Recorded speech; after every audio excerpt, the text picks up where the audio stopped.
I think there are two. Um, we rebuilt South Glen, streets of South Glen, and we built the city park. I think those are two crowning jewels for the city. Proudest achievement would definitely have to be the park. I'm fortunate that I work next to the city building, and when I have a down day, and they do happen, I'll come over to the park and just kind of walk around and see what we were able to do as a city, as a city council, to come together with staff to create this magical place where there's so many kids that are running around happy and smiling. That by far, it's kind of a legacy thing, right? You made something that makes other people happy for years and years to come. That by far is the number one thing we've done. Let's see, my fondest memory from serving on city council came after we completed the park, the city park, and one of my grandkids was there, and his comment to me was, "This is the goodest park ever, Grandpa." That was the seal of the deal. Okay, we had an expert opinion. Well, the people that you get to meet in the community is by far the biggest piece, right? Because there's a lot of folks that don't believe in government, but when you have a chance to talk with them, help them out with something, and that light turns on where they're like, wow, he really cared. That's always been kind of my big driver for this.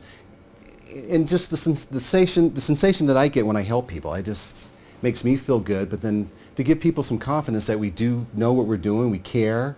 And our staff is interactions, getting to know everyone's staff, their families, things that are going on in their lives. That's been very rewarding as well. So it's just a whole myriad of things that's made this fantastic, and I will definitely miss this.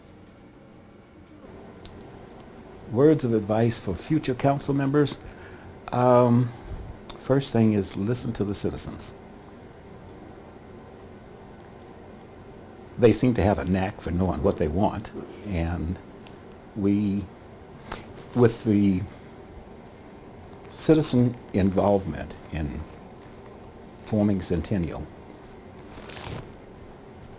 I mean, you've got a public that is willing to work and have a city.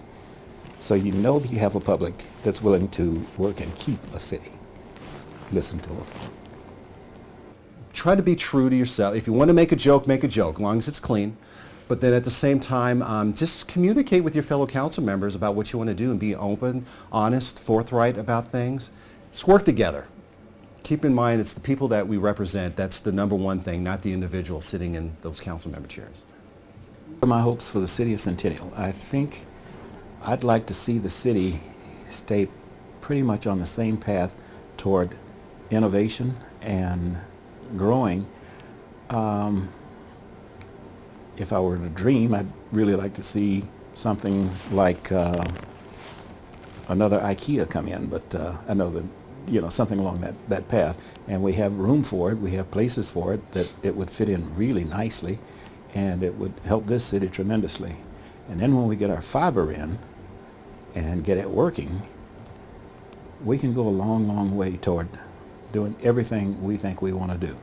We've got a lot of opportunities, so trying to find ways that we can maximize where we build certain things and continue to make this a destination location for work and shopping and fun activities. I think the city is in a good position. There's ways that can be, everything that we want to do can be done. As long as we remember we are a city. We're not the rural area that we started out being. We're a city. Well, if I could say anything, it would be thank you. I know when I was thinking about running for this office so long ago, I thought there's no way this community was going to give a guy like me, young, unproven, well-tanned, an opportunity to serve his community, and they did. They did, and I'm just so grateful that they let me do it. I've learned so much about myself. I've enjoyed it. I think I've made a difference. I think I've helped a lot of people build relationships with communities that we were having kind of a tough time with before. I just can't thank them enough for giving me a shot at this. In one word, describing Centennial, awesome. Downright awesome. How would I describe Centennial? Extraordinary, magnificent home. It's special. I think special would be the word I'd have to choose.